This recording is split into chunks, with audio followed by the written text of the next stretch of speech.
Today, my name is Ashley Jubal. I am the IT Security Manager from Griffith University. If you need anything or have any questions about what's going on today, come and ask me, please.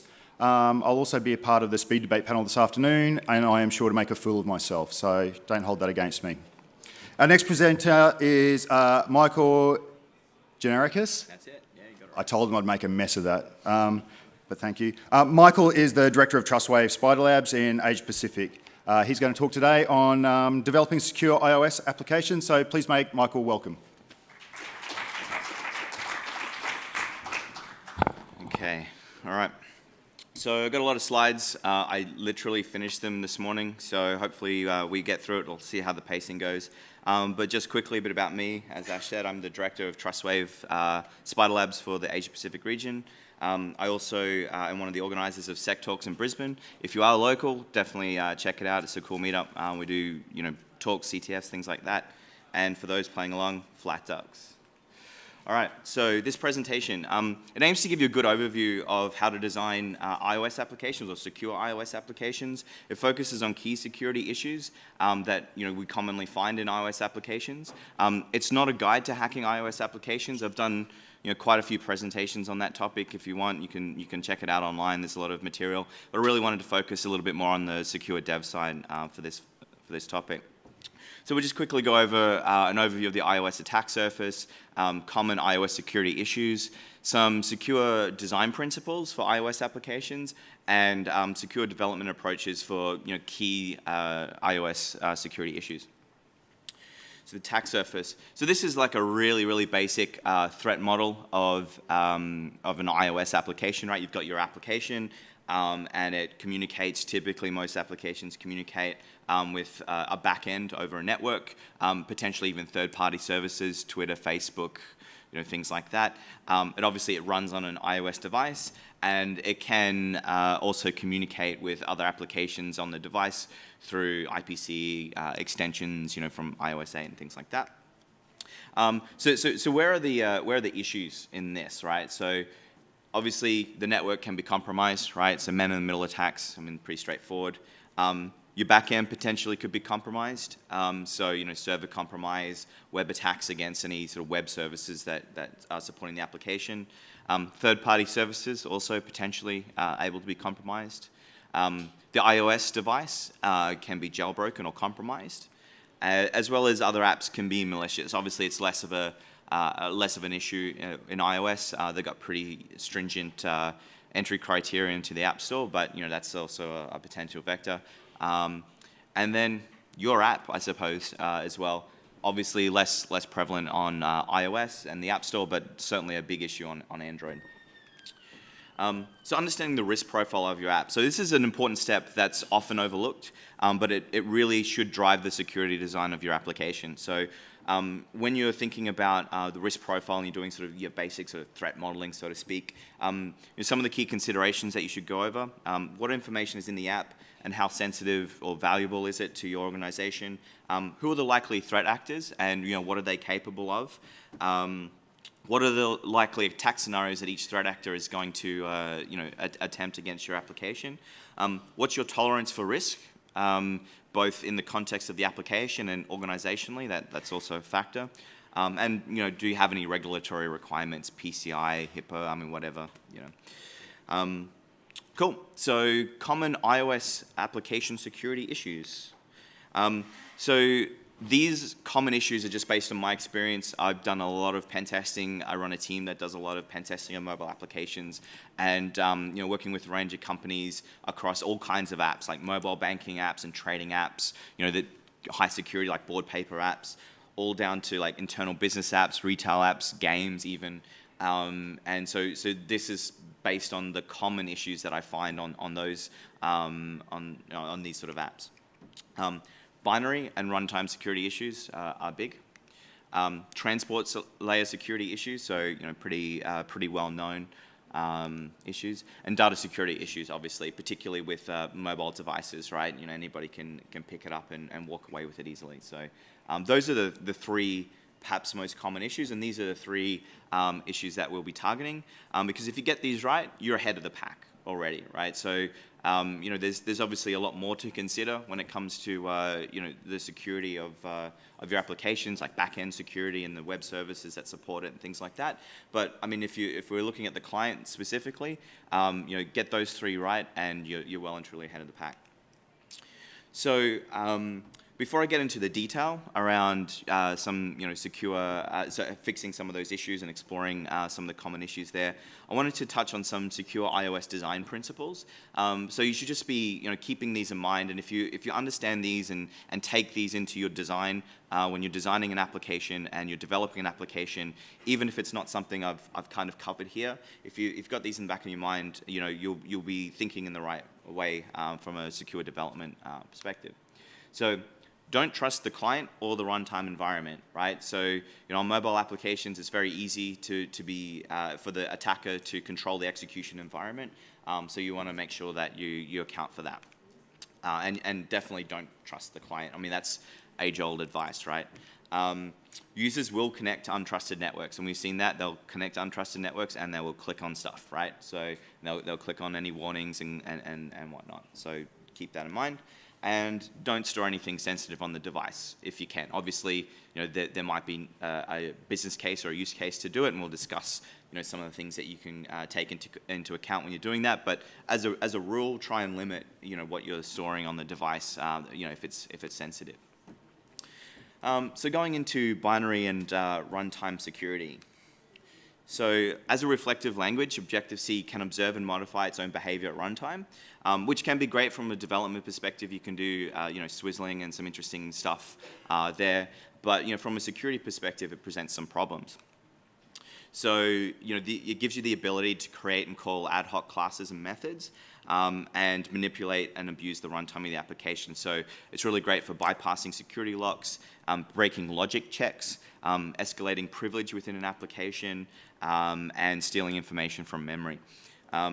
Implementing runtime security checks can significantly increase the security of your application, make it harder to exploit any issues.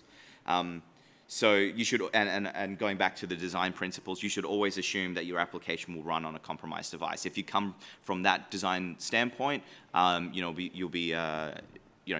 design your application accordingly. So I just want to put a little bit in about Swift. Obviously, Swift is Apple's new language. Eventually, it will replace Objective-C. It won't be for some time yet. And I've done quite a few talks on attacking Swift applications, reverse engineering Swift applications if you're into it. I won't go into that level of depth here. But just as a few key takeaways, it's less dynamic than Objective-C. So when I spoke about the dynamic, reflective nature of Objective-C and the stuff it allows you to do, it's a bit harder to do in Swift, and it's less flexible in Objective-C in some areas. But even though it's harder to perform the dynamic techniques that I just mentioned, it's still possible, particularly in mixed runtimes apps. So where you've got Objective-C code mixed in with Swift code, which is pretty common, right? So people that are maintaining applications that already exist, Objective-C applications, what they'll start to do, as they transition to Swift is throw in, discrete pockets of Swift and create a bridge runtime that has both, and that allows a lot more of those dynamic features to come into it. As well, the Swift team is planning on introducing some of the dynamic features of Objective-C, just so developers can use some of the patterns that they're used to. I think they'll probably do it in a safer way, but still it has the element of these issues that we're going to discuss. So, just a quick aside before I go into the detail, I want to talk about compromised devices, right? So generally speaking, iOS is one of the most secure operating systems available.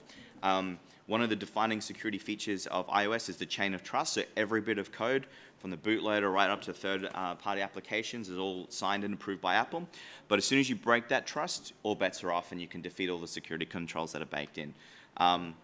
So some of the security issues discussed will require a compromised device in terms of exploitation. But as I said, you should always assume that that's the case if you're trying to develop a secure application. But this usually causes a lot of misunderstanding and confusion when it comes to discussing the impact of some of these issues. So like when we have client conversations and whatnot, and understanding what we should fix and how far we should go down this path. So just want to bust a few myths, right? So myth 1, public jailbreaks are the only jailbreaks. I hear this a lot, right? I hear, but there's no jailbreak for version X.X whatever yet, so we're safe, right? But a few facts, public jailbreaks have been released for every, at least every point release of, major point release of iOS so far. There's a few ones where they've skipped over, but it's generally speaking, there's a public jailbreak. Not all users update to the latest firmware. It is certainly better than the Android ecosystem, but still it exists. Particularly on iPad, we see iPad users hold on to their devices longer, and then they hit ceilings in terms of firmware support. And iOS vulnerabilities are extremely valuable. There are many more exploits than just those that are given out by people for free on the internet, right? So jailbreaks are, incredibly sophisticated in a lot of cases, and a chain of complex vulnerabilities. They're very, very valuable. Even Apple, with their bug bounty program, pays hundreds of thousands of dollars for them. So just because they're not publicly released doesn't mean they don't exist. Myth 2, jailbreaks require physical access to the device. And so you hear this, well, someone would need to steal the device to compromise it. Not all exploits require physical access. So some of these are a little bit old, but there's some new ones there. So you got, historically you got the Jailbreak Me, right? The classic one, which you just visited a website and bam. Remote code execution via SMS, found by Charlie Miller. Nitro JIT vulnerability, so it's JavaScript engine vulnerability, also by Charlie Miller. Don't let him near your iPhone. And then more recently, Matt Solnick and Mark Blanchell did a talk on attacking the baseband control protocols that are mandated by carriers to get full over-the-air code execution on an unpatched device, at least at the time. Those guys are notorious for not patching their stuff.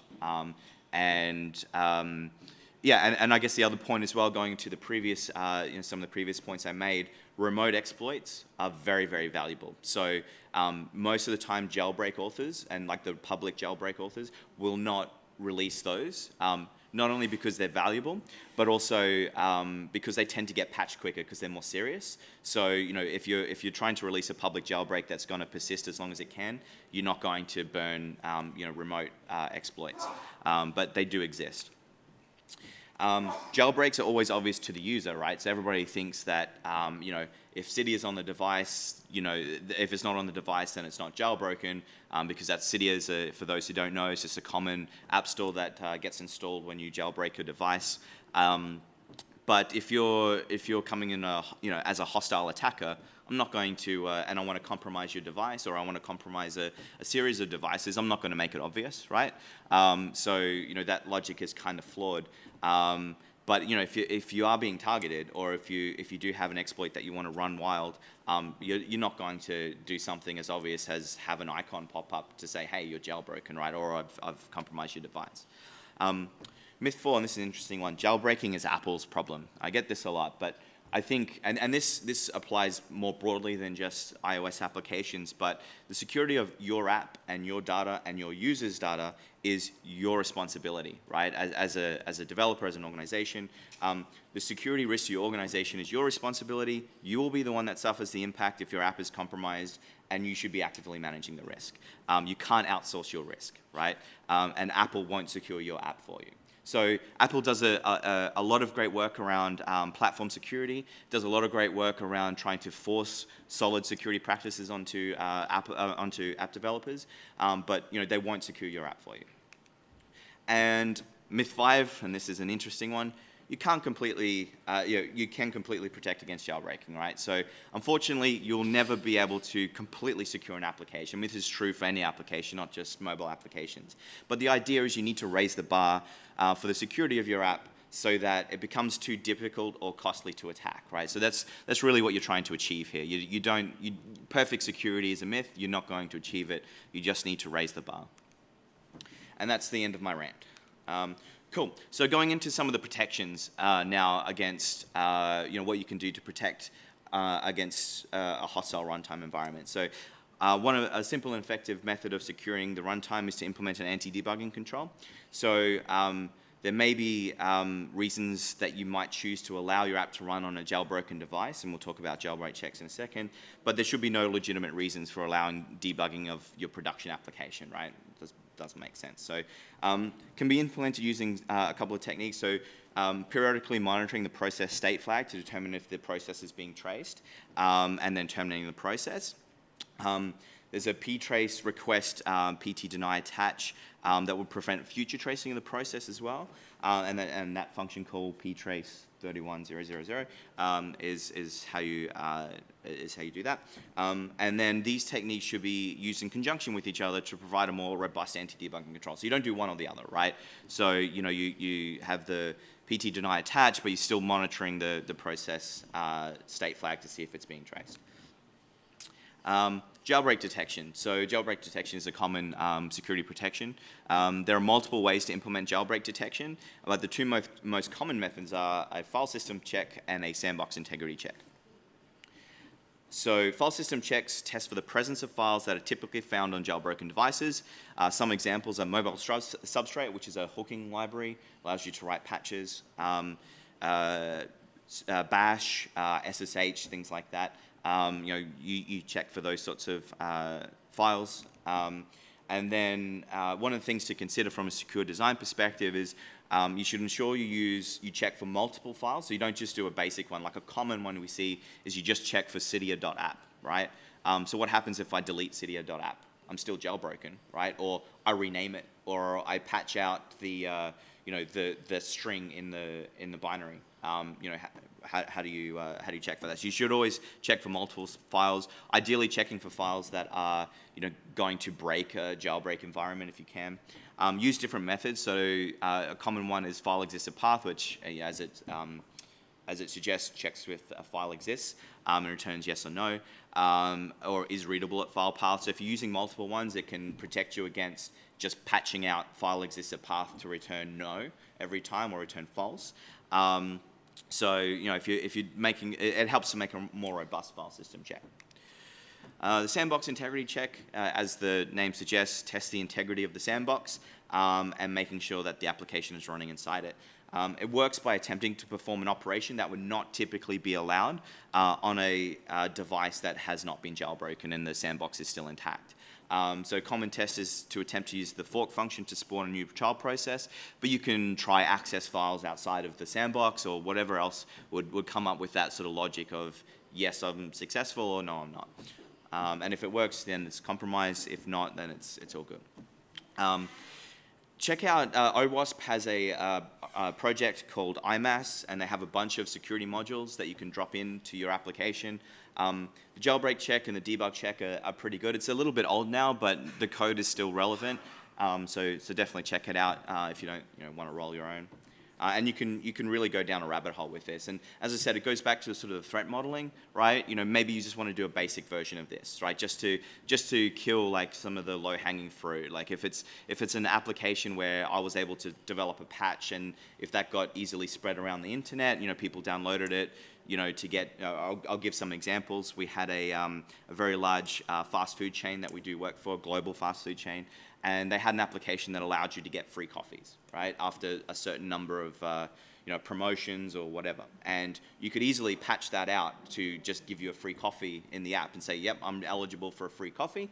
And you could put that patch up on the internet, and anybody that's got a jailbroken phone can download that and get free coffees. Now, this organization is huge, and they don't care about that, right? They don't give a shit. So, but another example was actually a local company.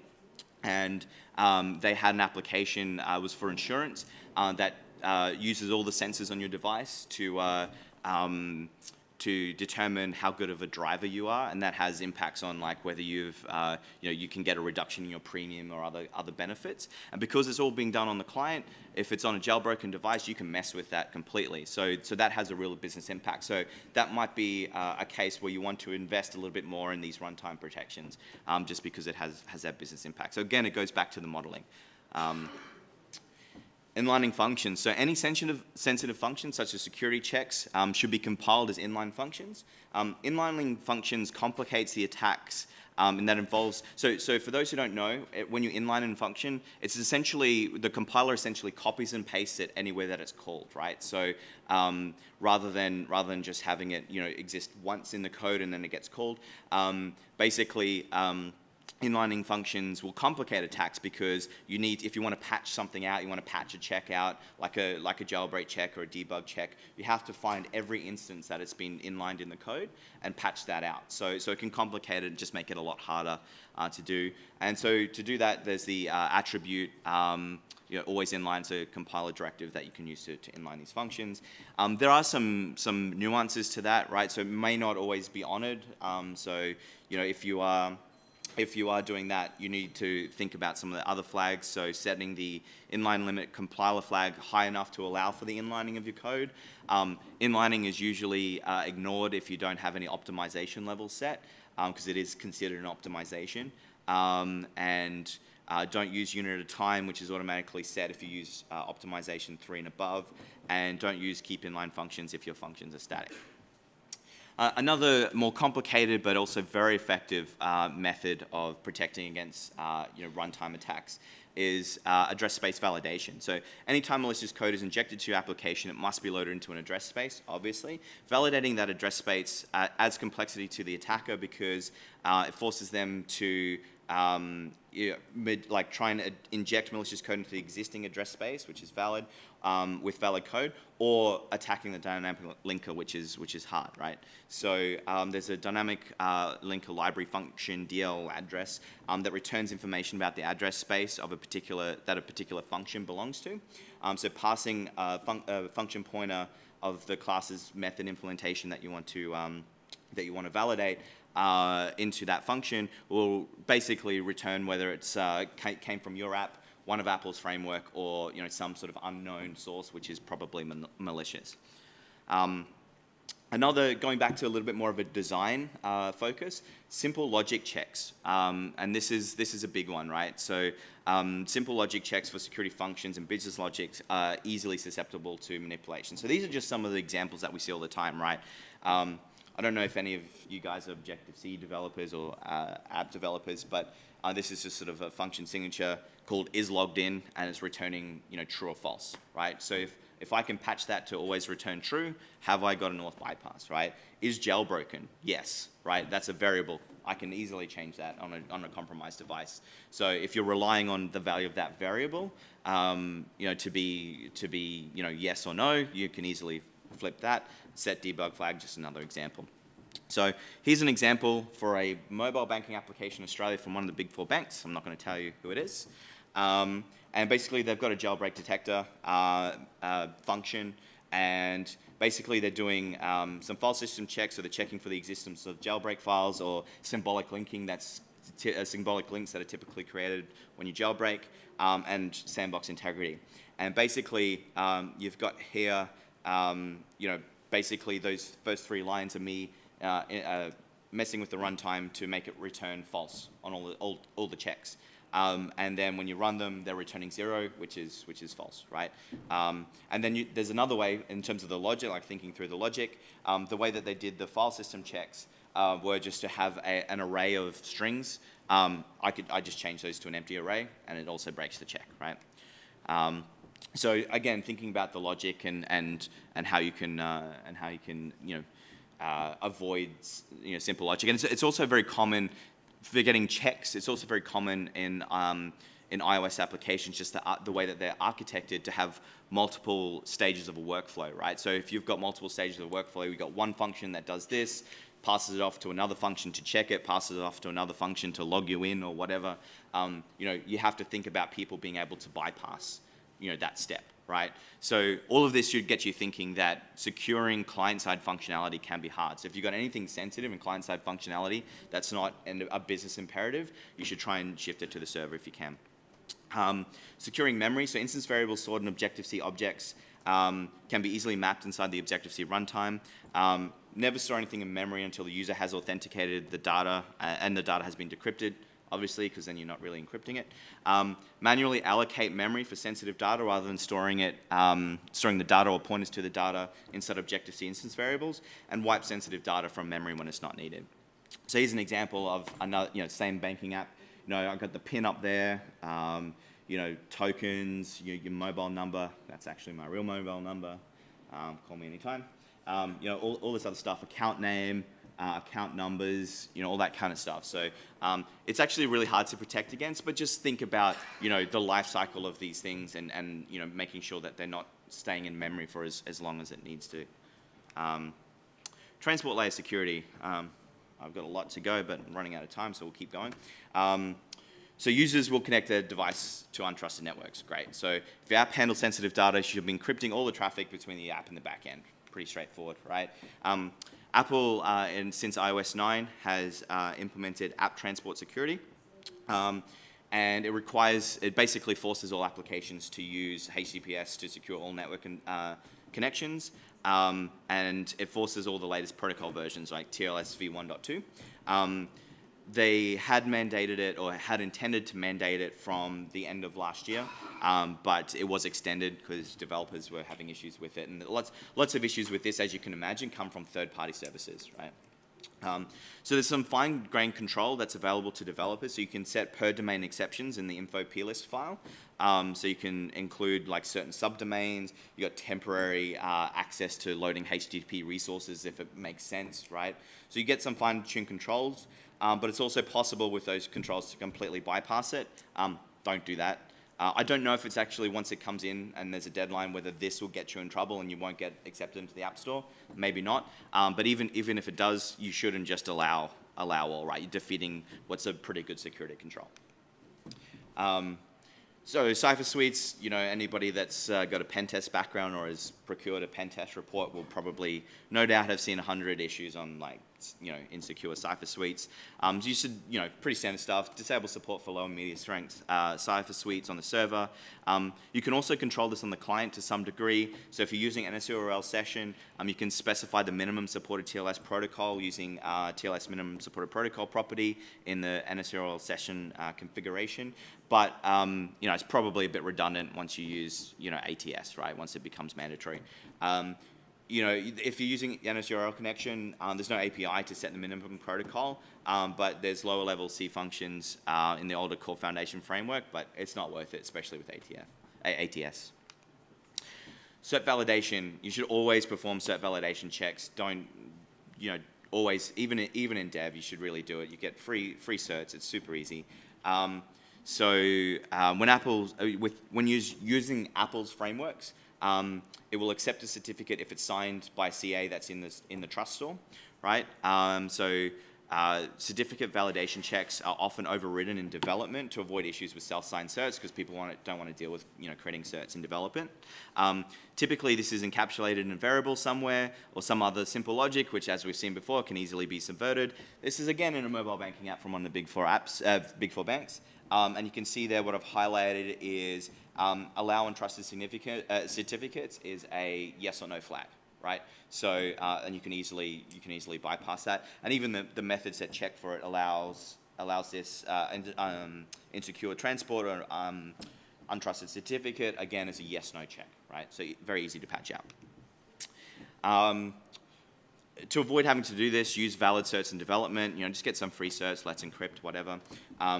If you do need to disable validation, ensure that the production builds essentially hard code the validation, so don't have those sort of switches in your code, and consider certificate pinning, which is my next topic. So they're great, mobile apps are great candidates for cert pinning, as they only need to communicate with a small, clearly defined set of servers. Certificate and pinning greatly improves the security by removing the need to trust the certificate authorities, which, as we've seen many times before, is not a good thing.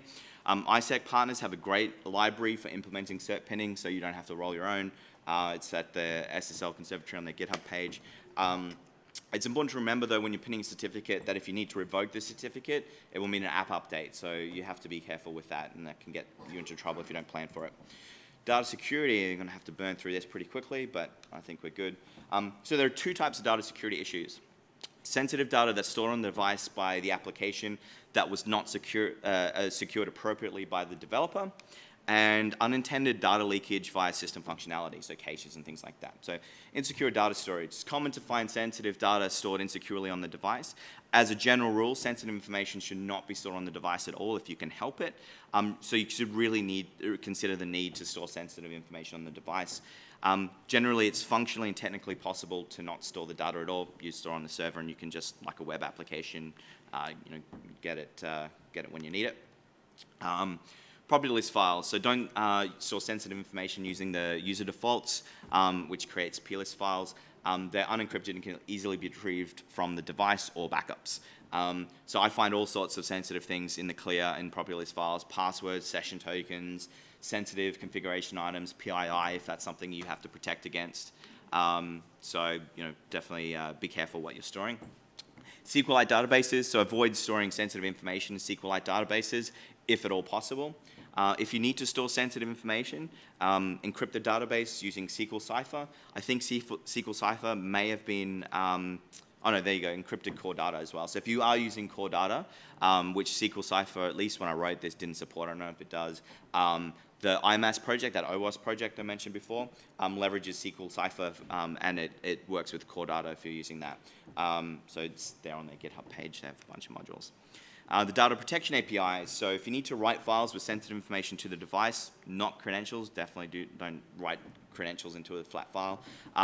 Write files with the appropriate data protection attributes. So you've got, if you don't need to access the file in the background, so while the device is sort of locked or in the background, NS file protection complete if you're using NS file manager, and NS data writing file complete for NS data is the attribute you need to set. With that attribute set, the file is encrypted on the file system and inaccessible when the device is locked. If you do need to access the file in the background, use NS file protection complete unless open, and data writing file protection complete unless open for NS data. The file is encrypted on the file system and inaccessible when closed, like when the file is closed. But when the device is unlocked, an app can maintain an open handle to the file even after it's subsequently locked. However, during this time, it will not be encrypted, so you just need to pick the right one. Unintended data leakage. So sensitive data captured and stored automatically by the operating system. Often developers are unaware that the OS is storing this information. So there's a lot of data leakage that occurs. Background screenshot. Every time an application suspends in the background, a snapshot is taken to facilitate just a little animation that pops up. It's stored unencrypted in the app container and also a few other locations on the file system. This allows attackers to view the last thing that the user was looking at when the application was backgrounded. And people sort of say, well, isn't this a bit of a point-in-time thing? But if I've got persistent access to your device, I can just monitor that file and see the changes and get it. And so, over time, as you use the app and you're backgrounding it, or you get a call or something like that, you can generally find sensitive information. Here's an example. That's Evernote. That's the screenshot that's captured. That's not an actual device screenshot that I took. And this is a banking app. It's old version, but I put that up there instead of my banking app because I don't have that much money in my bank. So yeah, there's that. To fix that, to address that, place content clearing code in the state transition methods. So there's state transition methods that are called when the app gets backgrounded. So application did enter background, application will resign active. That's when you get a call. The simplest way to clear the screen contents is just to set the key window's hidden property to yes. There's some sample code to do that, pretty straightforward. Be careful if there are other views behind the current views though, because they may become visible when the key window is hidden. So other methods, manually clearing sensitive info from the current view, pain in the ass, I wouldn't recommend it. Placing the launch image in the foreground, so there's a launch image that's the first thing that gets shown up when the app is loading for the first time, it hasn't been backgrounded. That's very common and that works well. A quick note, the ignore snapshot on next application launch will not prevent the screenshot from being taken. A lot of developers mistakenly think that. But yeah, so URL caching. So iOS automatically caches requests and responses for protocols that support caching, HTTP, HTTPS, and stores them unencrypted in a SQLite database. So make sure you configure the server to send the appropriate cache control headers, because that's how it works. You can also control caching on the client if you want. So if NS URL connection you implement, the connection will cache response delegate method. Code there, that's off the Apple's documentation, so it's available. And then for NS URL session, you set that URL cache property to null. Logging, less of an issue since iOS 7. Pre-iOS 7, any app had access to the device logs and could view any data from that was logged from other applications. Even though it's been fixed since iOS 7, which is quite a while ago, it's still a good idea to make sure nothing sensitive is logged. You must, if you have to log sensitive information in dev for debug purposes or whatever, just make sure it's not pushed to production. So maybe define a preprocessor macro for nslog or whatever. The pasteboard, we're getting there. So cut and copy bus patterns are tapped. Cache copy of that data is stored in the device's clipboard, which is accessible from every other application on the phone. And so if you have sensitive data, you should probably think about maybe disabling the copy-paste functionality for sensitive text fields. Note that it's already done by default for password text field. So basically to do that, you subclass UI text view and override the can perform action with sender methods to return no for any actions that you don't want to appear. So when you copy and paste something, you see the little menu that pops up. Doing this for any action will just take it out of that menu, and that code will actually just disable that entirely. Autocorrect cache. To facilitate autocorrect, it keeps a binary keyboard cache containing ordered phrases of text entered by the user. You should turn autocorrect off in text fields whose input should remain private, and you do that by setting the text field autocorrection type to UI text autocorrection type no for all sensitive text fields. Crypto. Getting cryptography right in mobile apps is difficult. The primary challenge is key management. Most apps fall prey to storing the key with the lock. You need to use a key derivation function if you want to do that. Don't hard-code an encryption key in the binary. It's going to be easily retrieved by running strings, or if it's stored in a variable, do the runtime techniques I showed you before. Storing an encryption key in the keychain is not secure on compromised devices, so you shouldn't do that. You can access the keychain quite easily on compromised devices. On a compromised device, they can also be retrieved from memory, as I mentioned, if you store them in variables. Wipe keys from memory when not needed, obviously. Use a key derivation function to derive a key to use to encrypt the master key. Should be based on a secret input, such as the user's password. Don't use a cryptographic hash of the key. Don't just use a cryptographic hash of the key. Use a sensible salt as well, such as identifier for vendor, which is like a unique UUID for your app. And quickly, I've got a couple of minutes, but I think I might make it. Shouldn't have to tell this group, but don't use any of those insecure algorithms for anything, really. I mean, other than stuff that's not related to sensitive information. And custom encryption algorithms, don't do it. I mean, that's age-old advice. Seriously, don't do it. Cool. So I've got a couple of minutes. So I do have time for QA. That's my Twitter handle if you want to tweet at me. And I do have a blog that I haven't updated in years, so I don't know why I'd bother putting it up there. But if anybody has any questions, I'm available. Got 1 minute, I think. Is everyone's brain fried? Yeah, I'll try to put these slides up somewhere because I know I went through them pretty quickly. And if anybody's interested, yeah. Can we please thank Michael? Awesome.